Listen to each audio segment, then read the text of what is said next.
களங்கம் இத்துலகம் கழிப்புறமை நெறி விளங்க என்னுள்ளே விளங்குமை பொருளே மூவிரு நிலையின் முடிநடு முடிமை ஓவர விளங்கும் பொறுமைமை பொருளே எழுநிலை மிசையே இன்புரு ஆகி வழுநிலை நீக்கி வயங்குமை மந்திரத்துக்குள்ள உங்களுக்கு இறையியல் இருக்குது, மெய்யியல் இருக்குது, இறைவனை எப்படி வணங்கணும்னு இருக்குது, நம்மளை எப்படி புரிஞ்சுக்கணுங்கிறது இருக்குது. இப்படி சொல்லிக்கிட்டே போகலாம். மருத்துவம் இருக்குது. இதில் இல்லாத கருத்தே இல்லை. ஐயா என்ன சொல்கிறாருங்கிறத நினைவு வச்சு சிந்திக்க ஆரம்பிச்சிங்கன்னா உங்களுக்கு பல புரிதல்கள் கிடைக்கும். மனதளவில் இன்பமாக நீங்கள் வாழ்வீங்க. உங்களுக்கு வாழ்க்கையில் ஏதாவது ஒரு துன்பம் வருது, கஷ்டங்கள் வருது அப்படின்னா அங்கே என்னுடைய வார்த்தைகள் உங்களுக்கு துணையாக நிற்கும். இந்த பதிவில் நம்ம பார்க்க போகிற கருத்து என்னென்னா, ஆணவம்ங்கிறத இன்றைக்கி ஈகோ அப்படின்னு நம்ம சொல்கிறோம். ஆணவம்னா என்ன? ஆணவங்கிறது நான் பெரிய ஆள் அப்படின்னு நினச்சிட்ருக்கிறது. அது ஒரு முட்டாள்தனமான சிந்தனைன்னு கூட வச்சுக்குவோம். இந்த ஆணவத்தால் தான் வாழ்க்கையில் பல பிரச்சனைகள் வரும். வேலை பார்க்குற இடத்துல, குடும்பத்தில், நண்பர்கள் வட்டத்தில், இப்படி எங்கே வேணாலும் அதை நம்ம பொருத்தி பார்க்கலாம். ஆணவம் என்பது ஒரு மனிதனுக்கு இருக்கக்கூடாது. ஆணவத்தை நம்மளுடைய மரபில் இறையியலில் என்ன சொல்கிறாங்கன்னா, ஒருத்தருக்கு ஆணவம் இருக்கக்கூடாது, யாருக்குமே இருக்கக்கூடாது ஆணவம்ங்கிறது. புரியுதுங்களா? ஆணவம்ங்கிறது இறைவனுக்கு மட்டும்தான், வேறு யாருக்குமே கிடையாது. உலகத்திலேயே ஆணவமே உருவான ஒரு ஆள் யாருன்னா அது இறைவன் மட்டும்தான். மனிதர்களுக்கு நான் பெரியவன்கிற ஆணவம் இருக்கக்கூடாது. ஆனால் இயற்கையினுடைய படைப்பில் மனிதன் பெரியவன் தான். இப்போ ஓரறிவு, ஈரறிவு, மூவறிவு அப்படி பார்க்கும்போது 6 அறிவு கொண்ட மனிதன் மிகப்பெரியவன் தான். அதில் எந்த மாற்று கருத்தும் இல்லை. நம்ம அடுத்தவர்களோட ஒப்பிட்டு பார்க்கும்போது உன்னை விட நான் பெரியவன் அப்படின்னு சொல்லக்கூடாது. இதை விட ஒரு வேடிக்கையான விஷயம், மாயையான விஷயம் எதுவுமே கிடையாது. அப்படி பார்க்கும்போது இங்கே ஒருத்தன் உயர்த்திக்கிறதுக்கோ தாழ்த்திக்கிறதுக்கோ ஒன்றுமே இல்லை. இப்போ மனம்னு ஒரு விஷயம் இருக்குது. நல்லா புரிஞ்சுக்கிட்டு வாங்க. இது மருத்துவத்துக்கும் பயனுள்ளதாக இருக்கும். நம்ம மரபில் சித்தர்கள் என்ன சொல்கிறாங்கன்னா, யாருக்கு இந்த நான் என்ற ஆணவம் அதிகரிக்குதோ அவங்களுக்கு நிறைய நோய்கள் வரும் அப்படின்னு சொல்லுவாங்க. நான் ஒவ்வொரு பதிவுலையும் ரொம்ப ஆழமான உண்மைகளை உங்களுக்கு உடைச்சி விடுவேன். அதுதான் திருமந்திரத்தில் இருக்கிற ரகசியம். நீங்கள் மருத்துவ வகுப்பில் கற்றுக்கிறதையும் திருமந்திர வகுப்பில் கற்றுக்கிறதையும் ஒன்றா இணைச்சிங்கன்னா அந்த புரிதல்ங்கிறது வேறு லெவலாக இருக்கும். சரியா? ஏன் நம்ம மருத்துவ வகுப்போட திருமந்திரத்தை கலந்து எடுக்கிறதில்ல அப்படின்னா, இதில் கொஞ்சம் இறைவனை பற்றி பேசுகிற மாதிரி இருக்கும். இப்போ மருத்துவம் தேடுறவங்க எல்லாருக்குமே இறைவனை தேடுறதில்ல. அவங்களுக்கு மருத்துவம் மட்டும் புரிஞ்சால் போதும்னு இருப்பாங்க. சரிங்களா? அது வேறு. அப்போ நம்ம ரெண்டையும் சேர்த்து புரிஞ்சுக்கிடுவோம். நம்ம வாழ்க்கைக்கு நல்லது தான். அதனால் என்ன சொல்ல வரேங்கிறத பாருங்கள். மனம் அப்படிங்கிறது ஒரு பொருள். மனம்ங்கிறது ஒரு பொருள். அந்த மனசுக்குள்ளே ஆணவம், கண்மம், மாயை என்ற ஒரு 3 நிலைகள் இருக்குது. சரிங்களா? இந்த ஆணவம், கண்மம், மாயைங்கிறது மனித வாழ்க்கையில் இருக்கக்கூடாத ஒன்று அப்படின்னு சித்தர்கள் சொல்கிறாங்க. ஆணவம் அப்படின்னா நான் என்ற ஒரு அகந்தை, ஈகோ அப்படி வச்சுக்கலாம். கண்மம் அப்படின்னா என்னுடையது, எனக்கானது அப்படின்னு எல்லா பொருள்கள் மீதும் வைத்திருக்கக்கூடிய பற்று அப்படி வச்சுக்கலாம். மாயை அப்படிங்கிறது உண்மை புரியாத நிலை. உண்மை உலகத்தில் நிறைய உண்மைகள் இருக்குது. அது எப்படி என்னங்கிற விவரங்கள் தெரியாத ஒரு விஷயம். இப்போ வாழ்க்கையில் எல்லாருமே உண்மையை தேட மாட்டான் இல்லையா? உண்மையை தேடுறவங்க எத்தனை பேர்? கிடையாது, ரொம்ப சொற்பந்தான். இவ்வளோ பெரிய உலகத்தில் உண்மையை தேடுபவர்கள் ரொம்ப சொற்பமான பேர் தான். உண்மையை எதுக்காக தேடணும்? உண்மையை புரிஞ்சுக்கணும், உண்மையை பேசணும், உண்மையாகவே வாழணும். இதுதான் அடிப்படை. அப்போ இதை தான் நமக்கு திருமந்திரம் சொல்ல வருது. திருமந்திரத்தில் ஆணவம் பற்றி நிறைய திருமூலர் பேசியிருப்பார், கண்மம் பற்றி நிறைய பேசியிருப்பார், மாயை பற்றியும் நிறைய பேசியிருப்பார். நல்லா புரிஞ்சுக்கங்க. பாடத்தை திரும்பவும் சொல்கிறேன். மனம் என்பது ஒரு பொருள். அந்த மனசுக்குள்ளே ஆணவம், கண்மம், மாயை என்ற 3 மலங்கள் இருப்பதாக சித்தர் மெய்யியல் சொல்லுது. 3 மலங்கள். நல்லா கவனிங்க. இன்றைக்கி மனதை பற்றி படிக்கக்கூடியவங்க யார்? உளவியலாளர்கள். அது இன்றைக்கி ஒரு தனித்துறை. மனநோய்களுக்குன்னே வைத்தியம் பார்க்குறது ஒரு தனித்துறை இல்லையா? அப்படி பார்க்கும்போது இந்த மனசுக்குள்ளே இருக்கிறது 3 தாங்க. ஆணவம், கண்மம், மாயை. இதெல்லாம் அவங்க படிக்கவே மாட்டாங்க. அதனால தான் தமிழர் மெய்யியல் தனி ரகம். அதில் இருக்கிற புரிதல்கள் இன்னும் உலகம் எடுத்துக்கிறதுக்கு ரொம்ப நாள் ஆகும். அதனால் இப்போ நம்ம அதில் ஆணவம் அப்படிங்கிற ஒரு விஷயத்தை பற்றி திருமூலர் என்ன சொல்கிறாரு அப்படிங்கிறத பார்க்கலாம். அதாவது ஆணவத்தோடு வாழக்கூடிய மனிதனுக்கு என்ன மாதிரியான கஷ்டங்கள் கிடைக்கும் அப்படிங்கிறத பாருங்களேன். அதாவது நான் தான் பெரிய ஆள், நான் சொல்கிறது தான் சட்டம், என் பேச்சை தான் கேட்கணும், என்னை மீறி எதுவும் செய்யக்கூடாது, இப்படி தன்னையே முதன்மைப்படுத்திக்கக்கூடிய ஒரு ஆள். சரியா? இன்னும் நமக்கு அறிவு வளரலை, நமக்கு இன்னும் உலகம் புரியலை, இந்த உலகத்தில் எப்படி வாழ்கிறதுங்கிற ஒரு தெளிவு நமக்கு கிடைக்கல. ஞானம் அடையிறதுக்கு முன்னாடியே தன்னை ஆணவமாக ஒரு மனிதன் வெளிப்படுத்தி கொள்கிறான் என்றால் அவனுக்கு நிறைய துன்பங்கள் இருக்கும். அதை எப்படி சொல்கிறதுன்னா, எந்த கூட்டத்தோடும் இணக்கமாக போக முடியாது. நான் பெரிய ஆளுன்னு தன்னை முதன்மைப்படுத்திக்கிட்டு எந்த கூட்டத்தோடும் இணக்கமாக இல்லாமல் எல்லோருடைய அன்பையும் இழந்து விடுவார். கூட்டமாக வாழ முடியாது. ஆணவமாக இருக்கிற எல்லாருமே அவங்க வாழ்க்கையில் தனிமைக்கு ஆட்பட்டு தனிமையிலேயே உழன்று வாழக்கூடிய ஒரு சூழ்நிலை ஏற்படும். அது மிகப்பெரிய துன்பம்.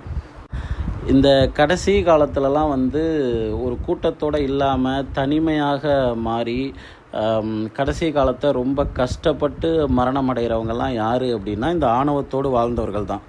வாழும் காலத்திலேயே ஆணவத்தை ப்ராசஸ் பண்ணி இது என்ன ஏதுன்னு புரிஞ்சுக்கிட்டு ஆராய்ச்சி பண்ணி இறைவனுடைய அருளால் அந்த ஆணவம் இல்லாமல் வாழ பழகிறான் பத்தியா ஒருத்தன், அவன்தான் இறைவனோடு நெருக்கமானவன். நம்ம சித்தர்கள் ஆணவம், கண்மம், மாயை இது மூணையும் என்ன சொல்லியிருக்காங்கன்னா மலம்னு சொல்லியிருக்காங்க. மலம் அப்படின்னா நம்ம காலையில் பாத்ரூமில் போகிறோம்ல, அதுதான் மலம்னா. ரெண்டுக்கும் ஒரே அர்த்தம் தான். அந்த மலமும் இந்த மலமும் ஒன்று தான். அப்போ இந்த ஆணவம், கண்மம், மாயை என்ற 3 மலங்களையும் நம்ம கழிக்கணும். காலையில் இப்போ சின்ன குழந்தைங்களுக்கு நம்ம பாத்ரூம் போகிறது கற்றுக் கொடுப்போம்ல, இந்த காலை இங்கே வச்சுக்கணும், அந்த காலை அப்படி வச்சுக்கணும், இப்படி உட்காரணும், இப்படி ஆயிருந்துட்டு இப்படி தண்ணி ஊற்றணும், இப்படி கழுவணும்னு சொல்லி கொடுப்போம்ல. அதுபோல் நம்ம மனதில் இருக்கும் ஆணவத்தை எப்படி கழிக்க வேண்டும் என்பதை குரு தான் சொல்லி தருவார். அந்த மலம் கழிக்கிறதுக்கு அம்மா சொல்லி கொடுத்துருவாங்க, அப்பா சொல்லி கொடுத்துருவார். ஆனால் மனதில் இருக்கக்கூடிய ஆணவம், கண்மம், மாயை என்ற மலத்தை கழிப்பதற்கு குரு தான் சொல்லி கொடுப்பார். அப்போ உங்களுக்கு அந்த குரு நான் தான். என்ன பண்ணணும்னா, ஆணவம் நான் தன்னை முன்னிறுத்திக்கும் போதெல்லாம் கொஞ்சம் யோசித்து, நம்ம வகுப்பில் கூட ஒரு தடவை சொன்னீங்கல்ல, நமக்கு ஒவ்வொரு விஷயம் நடக்குது அப்படின்னா, இறைவா என்னையும் ஒரு ஆளாக மதித்து எனக்கு இவ்வளோ தூரம் நீ பண்ணியிருக்கிறியே, எனக்கும் என் வாழ்க்கையிலும் இது நடந்திருக்குதே அப்படின்னு ஒவ்வொன்றையும் செலிப்ரேட் பண்ணக்கூடிய மனநிலையில் இருக்கணும், கொண்டாடணும். இறைவா எனக்கு இன்றைய நாளை நீ கொடுத்துருக்கிறியே, இப்படி ஒரு குருவை கொடுத்துருக்கிறியே, இப்படி ஒரு வாழ்க்கை துணையை கொடுத்துருக்கிறியே, இப்படி ஒரு குழந்தைய எனக்கு நீ கொடுத்துருக்கிறியே, இன்னும் நீ எனக்கு நிறைய கொடுப்ப அப்படிங்கிற மனநிலையில் ஒவ்வொன்றையும் கொண்டாடி பழகணும். அப்படி இருந்துட்டிங்கன்னா மனதில் இருக்கக்கூடிய ஆணவம் என்ற மலம் கழியும். நம்ம சரியாக புரிஞ்சுக்கணும். எப்படின்னா, இந்த இயற்கையினுடைய படைப்பில் மனிதன் என்பவன் ஒரு அற்புதமான உயிரினம். அந்த வகையில் நம்மளை செலிப்ரேட் பண்ணிக்கலாம், தப்பு இல்லை. நான் உயர்ந்தவன், நான் பெரிய ஆள் அப்படிங்கிற நினச்சிக்கிட்டு இருக்கிற அந்த சிந்தனை இருக்குது பார்த்தீங்களா, அந்த சிந்தனை தான் ஆணவம். அப்படி ஒரு எண்ணம் மறைந்து கூட இருக்கக்கூடாது, மறைவாக கூட இருக்கக்கூடாது. உங்களுக்கு ஒரு சூட்சமம் சொல்லிடுறேன்.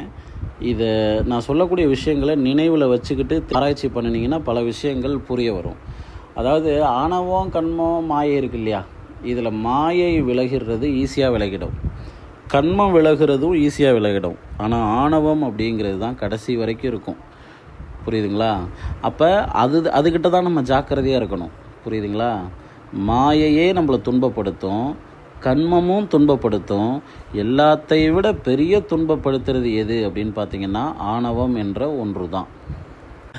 நீங்கள் பாருங்கள், உலகத்தில் நிறைய திருமண முறிவு நடக்குது இல்லையா, இதுக்கெல்லாம் காரணம் என்னென்னா ஆணவம் தான். நான் பெரியாளா, நீ பெரியாளா, நீ சொல்கிறத நான் கேட்கணுமா, இல்லை நான் சொல்கிறத நீ கேட்கணுமா, இந்த இடம்தான் பல பிரச்சனைகளுக்கு, பிரிவினைகளுக்கு, பல துன்பங்களுக்கு காரணம். அப்போ இந்த ஆணவம் எப்படி, இதுக்கு மருந்து என்ன அப்படின்னு கேட்டோம்னா, இது எப்படி தனியும் இந்த ஆணவங்கிற மலத்தை எப்படி நம்ம கழிக்கிறது அப்படின்னு கேட்டால் திருமூலர் அதுக்கு ஒரு மருந்து சொல்கிறாரு. இறைவனை புகழு, இறைவனுடைய திருநாமங்களை சொல்லிக்கொண்டே இரு அப்படின்னு சொல்கிறார். அதுக்கு அவர் ஒரு வழிமுறை சொல்கிறாரு பாடல் வழியாக. இப்போ நான் இவ்வளோ நேரம் சொன்ன விஷயத்த திருமூலர் ஒரு பாடலில் சொல்கிறாரு. அந்த பாடல் என்ன அப்படிங்கிறத சொல்லி அதுக்கு விளக்கம் என்னங்கிறத சொல்கிறேன். வான பெருங்கொண்டல் மாலையன் வானவர் ஊன பிறவி ஒளிக்கும் ஒருவனை காண களிறு கதற பிளந்தனம் கோனை புகழுமின் கூடலுமாமே. நம்ம வணங்கக்கூடிய சிவபெருமான் இருக்கார் இல்லையா, அவருக்கு எப்படிப்பட்ட தன்மை இருக்குது அப்படின்னு சொல்கிறாரு. இப்போ ஒரு மனிதர் இருக்கார், அவருடைய குணங்கள் தன்மைகள் இதெல்லாம் நம்ம விளக்கமாக சொல்லுவோம் இல்லையா, அதுபோல் இந்த பாடலில் திருமூலர் என்ன சொல்கிறாருன்னா, இறைவன் ஒருத்தர் இருக்கான் பாரு, அவன் எப்படிப்பட்ட ஆள் அப்படின்னா பிறவியை ஒழிக்கும் ஒருவன். அதாவது இந்த பிறவியை கொடுக்குறவனும் அவன்தான். இந்த பிறவியில் நம்ம ஆணவமாக இருந்தோம் அப்படின்னா அந்த ஆணவத்தை அழிப்பவனும் அவன்தான். அது துன்பமாக இருக்கும் இல்லையா. நீங்கள் பாருங்கள், வாழ்க்கையில் சில மனிதர்கள் நல்ல குரு கிடச்சி அவங்க வாழ்க்கையில் ஆணவத்தை தணிச்சுக்கிட்டாங்கன்னா அது ஒரு பெரிய இறை அருள். இல்லைன்னா வாழ்க்கையில் வரக்கூடிய துன்பங்களே அந்த ஆணவத்தை, நான் பெரிய ஆளுங்கிற எண்ணத்தை அடித்து உடைக்கும். அது சொல்ல முடியாத துயரத்தை எல்லாம் கொடுக்கும். எந்த அளவுக்கு ஒரு மனிதன் தன்னை பெரிய ஆள் அப்படின்னு நினச்சிட்ருக்கானோ, நம்ம பெரிய ஆள் இல்லை அப்படின்னு சொல்கிற அளவுக்கு வாழ்க்கை அடித்து பிரிக்கும். அந்த அளவுக்கு அந்த துன்பம் இருக்கும். அப்போ வான பெருங்கொண்டல் மாலையன் வானவர் ஊன பிறவி ஒழிக்கும் ஒருவனை, அதாவது இந்த குற்ற பிறப்பை அழிக்கக்கூடிய ஒருவன், அதான் ஊனப்பிறவி ஒழிக்கும் ஒருவனை காண களிறு கதற பிளந்தனம். அதாவது இந்த ஆணவம் அப்படிங்கிறத பார்க்க முடியாது. அதை தான் இங்கே களிறு அப்படின்னா யானை. யானையை கதற கதற பிளக்கக்கூடிய ஆற்றல் யாருக்கு இருக்குது அப்படின்னா சிவபெருமானுக்கு இருக்குது. இதை தான் கதையாக சொல்லி வச்சுருப்பாங்க புராணங்களில். சிவபெருமான் யானையை உரித்து அந்த யானையினுடைய தோலை போர்த்தி கொண்டவன் அப்படிங்கிறது கதையில் சொல்லி வச்சுருப்பாங்க. அந்த மாதிரி அந்த யானை எந்த யானைனா இந்த யானை தான். இதான் ரகசியம். ஒரு குருக்கிட்டேருந்து தெரிஞ்சிக்க வேண்டிய விஷயம் என்னென்னா இதுதான். இப்போ சிவபெருமான் யானையை கதற கதற பிளந்து அதனுடைய தோலை உரித்து போர்வையாக போர்த்தி கொண்டவர் அப்படிங்கிறது கதை. ஆனால் அந்த யானைங்கிறது எதை குறிக்கும் அப்படின்னா ஆணவத்தை குறிக்கும். புரியுதுங்களா? காண களிறு கதற பிளந்தனம், ஆணவத்தை நம்மளால் பார்க்க முடியாது. ஆனால் ஆணவம்ங்கிறது எப்படிப்பட்டது? யானை போன்றது. அப்படிப்பட்ட ஆணவத்தை கதற கதற பிளக்கக்கூடிய ஒரு ஆற்றலோட இறைவன் இருக்கிறான். எத்தனை பேருடைய வாழ்க்கையில் இன்றைக்கி கதறிக்கிட்டு இருக்காங்க தெரியுமா? வாழ்க்கையில் நடக்கிற துன்பங்கள் எல்லாம் வச்சு பார்க்கும்போது அவங்களுடைய கதறல்கள் அப்படிப்பட்டது. அதை தான் சொல்கிறாரு. நம்ம இறைவன் எப்படிப்பட்டவன் அப்படின்னா யானையை பிளக்கக்கூடிய அளவுக்கு அந்த ஆணவத்தை பிளந்து கட்டக்கூடியவன். அப்படிப்பட்ட இறைவன் நம்மளுடைய சிவபெருமான். கோனை புகழுமின் கூடலுமாமே. அப்படிப்பட்ட இறைவனை புகழு, போற்று, அவனுடைய திருநாமத்தை சொல்லு. ஆணவமற்ற குருவை அடையாளம் கண்டு அவரோடு இணைந்து நீனும் இறைவனை புகழ்ந்து பாடு. மனசார புகழ்ந்து பாடணும். இப்போ என் கூட நீங்கள் சேர்ந்துட்டீங்க, நமசிவாய வாழ்க அப்படின்னு நீங்கள் சொல்கிறீங்க அப்படின்னா சும்மா அதை ஒரு வாயால் சொல்லிகிட்டு இருக்கக்கூடாது. அந்த அளவுக்கு உணர்ச்சியோட உணர்வோட இறைவா, எல்லாரையும் படைத்தவனே, ஆண்டவா, ஈசனே, இறைவா, உன்னை என்னுடைய குரு வழியாக நான் அடையாளம் கண்டு கொண்டேன். ஆணவமாக நான் இருக்க மாட்டேன், உன்னை போற்றுகிறேன். ஆணவத்தால் வரும் துன்பங்களை என்கிட்ட அண்ட விடாத, எனக்கு ஆணவம் இருக்கக்கூடாது. உன்னுடைய அருளால் எனக்கு திருமந்திரம் கிடச்சிருக்கு, ஒரு நல்ல குரு கிடச்சிருக்காரு, அவருடைய துணையோட ஆணவமற்ற ஒரு வாழ்க்கையை நான் கண்டிப்பாக வாழ்கிறேன், அதற்கான துணை செய், அதுக்கு வழியை காட்டு அப்படின்னு வேண்டுங்க. இதுதான் முதல் கட்ட பாடம். முதல் கட்ட பாடமே இவ்வளோ அருமையாக அமைஞ்சிருக்கிறது ஒரு நல்ல வாய்ப்பாக தான், நல்வாய்ப்பாக தான் நான் பார்க்குறேன். முதல் கட்ட பாடமே வந்து நம்ம ஆணவத்தை பற்றி பார்த்துட்டு நம்ம திருமந்திரத்துக்குள்ளே போகிறோம் அப்படின்னா இதுவே ஒரு அற்புதமான நல்வாய்ப்பு. நம்ம என்னென்ன பார்த்துருக்குறோம் அப்படின்னு பார்த்திங்கன்னா, மனம்னு ஒரு பொருள் இருக்குது, அதில் ஆணவம் கண்மம் மாயைன்னு 3 பொருள் இருக்குது. அது 3மே மலம் என்று சொல்லக்கூடியது. இதில் வந்து மாயையை எளிமையாக வெல்லலாம், கண்மத்தையும் எளிமையாக வென்று விடலாம். ஆணவத்தை வெல்வது கடினம். ஆணவத்தை அழிப்பதற்கு திருமூலர் வழி சொல்லியிருக்கிறாரு. இறைவனை புகழ்ந்தால் அது நலமாகும். ஆணவத்தோடு இருந்தால் வாழ்க்கை வந்து சிதையும். பல மனிதர்களுடைய வாழ்க்கை அப்படி தான் சிதைஞ்சிக்கிட்டு இருக்குது. அப்போ அதுக்கும் இறைவன் தான் துணை செய்யணும். திருமந்திரம் கிடைக்கிறதும் இறைவனுடைய அருள் தான். நல்ல குரு அதை விளக்கமாக சொல்கிறதுக்கு கிடைக்கிறதும் இறைவனுடைய அருள் தான். அப்போ அந்த குருவோடு சேர்ந்து இந்த பயணத்தில் இருக்கிறது ரொம்ப ரொம்ப இறை அருள். அதனால் என்னை பொறுத்த வரைக்கும் நம்ம ஒரு பயிற்சி செய்கிறோம் அப்படின்னா அதுக்கான பலனை காணணும். புரியுதுங்களா? அதில் இருக்கிற உண்மையை நம்ம கண்டறியணும். நம்ம பாட்டுக்கு ஏதோ ஒன்று செஞ்சிட்ருக்குறோம், என்ன நடக்குதுன்னே நமக்கு புரியல அப்படின்னா அதை நான் ஒத்துக்க மாட்டேன். அப்போ நம்ம ஒரு பயிற்சி செய்கிறோன்னா கண்டிப்பாக அதனுடைய பலன் என்னங்கிறத நம்ம நேரடியாக உணரணும். அப்போ திருமூலர் இங்கே என்ன சொல்லியிருக்காரு? இறைவனை, அதாவது கோனை புகழுமின் கூடலுமாமே. கோனை புகழுமின் அப்படின்னா இங்கே இந்த இடத்துல எல்லாவற்றுக்கும் தலைவனாக இருக்கக்கூடிய இறைவன், அவன் தான் கோன். அதே மாதிரி இந்த இடத்துல குருவையும் குறிக்கும். அப்போ இறைவனுடைய திருநாமங்களை சொல்லு, குரு கூட நல்ல இணக்கமாக இரு. இறைவனுடைய திருநாமங்களை சொல்ல சொல்ல அந்த ஆணவம் அழியும், ஆணவம் தனியும். இதை தினசரி பண்ணணும். ஆணவம் உற்பத்தி ஆகிக்கிட்டே இருக்கும், அது வந்துக்கிட்டே இருக்கும். ஏதோ ஒரு விஷயத்தை அச்சீவ் பண்ணுறீங்க, ஒரு சாதனை பண்ணுறீங்க, ஒரு சம்பளம் இன்க்ரீஸாக கிடைக்கிது, ஏதோ ஒரு திறமை நமக்கு வளருது, ஆணவம் கூடவே வரும். அதெல்லாம் வந்து நம்ம அப்பப்போ சரி பண்ணிக்கிட்டே வந்தோம் அப்படின்னு சொன்னால் இந்த ஆணவம் தனியுங்கிறாரு. இது தனிதா இல்லையாங்கிறத நம்ம பயிற்சியில் வந்து பார்க்கணும், செஞ்சு பார்க்கணும். அப்போ என்னுடைய துணையோட என்னுடைய ஆசீர்வாதம் உங்களுக்கு முழுமையாக உண்டு. நீங்கள் வந்து பயிற்சி செஞ்சுக்கிட்டு இதை பார்க்கணும். நம்ம இறைவனை புகழ்கிறோம், ஐயா சொன்ன மாதிரி அந்த ஆணவம் தனியுதா, அந்த ஆணவம் தனிகிறதுக்கான அடையாளம் இருக்கா அப்படிங்கிறத நம்ம நடைமுறை வாழ்க்கையில் பார்க்கணும். எளிமையாக புரிஞ்சுக்கங்க. மலைக்கட்டு நீண்ட நாட்களாக இருந்து நம்ம பேதிக்கு கொடுத்து சுத்தம் பண்ணும்போது அந்த வயிறு எப்படி இருக்கும் இல்லையா, ஆனந்தமாக இருக்கும் இல்லையா. அடடடா, என்றைக்குமே அனுபவிக்காத ஒரு ஆனந்தத்தை நம்ம உணர முடியும் இல்லையா. அதுபோல் மலம் என்கின்ற ஆணவ மலம் என்கின்ற மலம் மனதிலிருந்து நீங்கும் பொழுது அது எப்படி இருக்கும்? அவ்வளோ ஆனந்தமாக இருக்கும். அதை அனுபவிக்கணும் இல்லையா. அதுதான் அதுலேருந்து கிடைக்கக்கூடிய நமக்கு பலன். அந்த பலனை வந்து நீங்கள் அடையணும். பலனை நான் முன்கூட்டியே சொல்ல மாட்டேன் நான், ஏன்னா மனிதர்கள் எல்லாவற்றிலுமே இதுவரை மனித குலம் அறியாத சித்தர்கள் சொன்ன வர்ம மருத்துவ சூட்சும முறைகளை கற்றுக்கொண்டு வர்ம சிகிச்சையாளராக டிப்ளமா இன் வர்மா தெரப்பி மற்றும் அனைத்து தீராத வியாதிகளுக்கும் மருத்துவ சிகிச்சை பெற தொடர்பு கொள்ளவும் 6382857668. தமிழ் சித்தரியல் குருகுலம் மற்றும் அறக்கட்டளை. எங்களிடம் ஆன்லைன் மூலமாகவும் சிகிச்சை மற்றும் மருத்துவம் படிக்கலாம்.